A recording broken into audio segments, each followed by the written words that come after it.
ये वॉस्प के होने वाले बच्चे के लिए है। वॉस्प को एक कैटरपिलर खोजने में कई घंटे लग सकते हैं, शायद एक दिन से भी ज्यादा। इस बीच वो न कुछ खाता है न पीता है। कैटरपिलर को खोजने के अलावा उसका और कोई लक्ष्य नहीं है। साथ ही कैटरपिलर की तलाश के दौरान उसे अपने नए बने घर के कोऑर्डिनेट्स नहीं भूलने चाहिए। उसे हर समय याद रखना चाहिए ताकि वो अपने घर का रास्ता न भूल जाए।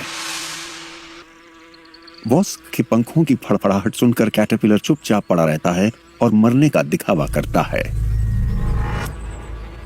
लेकिन उसे काफी देर तक इस हालत में रहना होगा। अगर वो जल्दी हिल गया तो मौत पक्की है।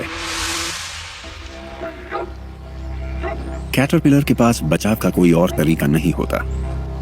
शिकार को काबू में करने के बाद सैंड वॉस्प उसमें घातक नहीं पर लकवा मारने वाला जहर इंजेक्ट कर देता है। वो उसे मारता नहीं ताकि भविष्य में अपना लार्वा पैदा होने पर उसे ताजा भोजन मिल सके। लार्वा कैटरपिलर को जिंदा ही खा जाएगा। अब वो कैटरपिलर को अपने घोंसले तक ले जा सकता है, लेकिन ये शिकार को पैरों के बीच पकड़कर अच्छी तरह उड़ नहीं सकता। ये छोटी छोटी छलांगें लगा सकता है या एनर्जी कम होने पर उसे खींच सकता है। शिकारी सैंड वॉस्प उड़कर अपने घोंसले से सैकड़ों मीटर दूर सिर्फ कुछ सेकंड में पहुंच सकता है, लेकिन वापसी में उसे घंटों लग सकते हैं। आखिर अपने घोंसले तक पहुंचने पर एक पल सोचे बगैर ये अपने घोंसले को ढूंढकर उसका ढक्कन खोल देता है। घोंसला ढकने से रेत वापस अंदर नहीं गिरती और अब ये जल्दी से अपने शिकार को अंदर छिपा देता है ताकि कोई उसे चुरा न ले।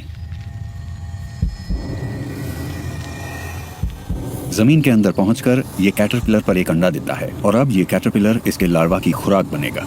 फिर ये घोंसले से बाहर निकलकर उसे सील कर देता है। सैंड वॉस्प ने विकास का एक आखिरी कदम उठाया है।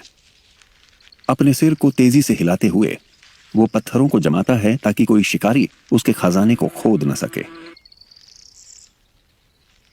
और इस तरह जमीन को ऐसा बना देता है मानो उसे कभी हिलाया ही नहीं गया हो। वो बेकार पत्थर छोड़कर सबसे अच्छे वाले चुनता है ताकि भविष्य में कोई दुश्मन उसकी जिंदगी भर की मेहनत बेकार न कर दे और उसके बच्चे को ढूंढ न ले। सैंड वॉस्प की हर एक हरकत से लगता है मानो उसे भविष्य का अंदाजा है, लेकिन जाहिर है ऐसा नहीं है। वो तो बस एक ईथोग्राम का पालन कर रहा है, यानी एक के बाद एक बिना क्रम तोड़े किए जाने वाले जरूरी काम। अगर सामने कोई फायदा देखकर वो चाहे भी तो इसे बदल नहीं सकता। घोंसले की खुदाई के दौरान वॉस्प को अगर कोई कैटरपिलर नजर आ जाए तो वो उसे नहीं पकड़ेगा। वॉस्प देखता है कि कहीं उसे कैटरपिलर से कोई खतरा तो नहीं, लेकिन खुदाई करते वक्त वो ये नहीं सोचता कि उसे उसके बाद क्या करना है। वो भविष्य में शिकार खोजने और उसे लाने के मुश्किल काम से तथा इससे जुड़े खतरों से खुद को बचा सकता था, लेकिन इसका दिमाग सोचता नहीं है। कुदरत ने बताया उससे अलग तरीके से काम नहीं कर सकता। कुदरती इंस्टिंक्ट है, आजाद नहीं। सैंड वॉस्प भविष्य के लिए काम करते हैं, लेकिन इस बारे में पूरी तरह अनजान होकर।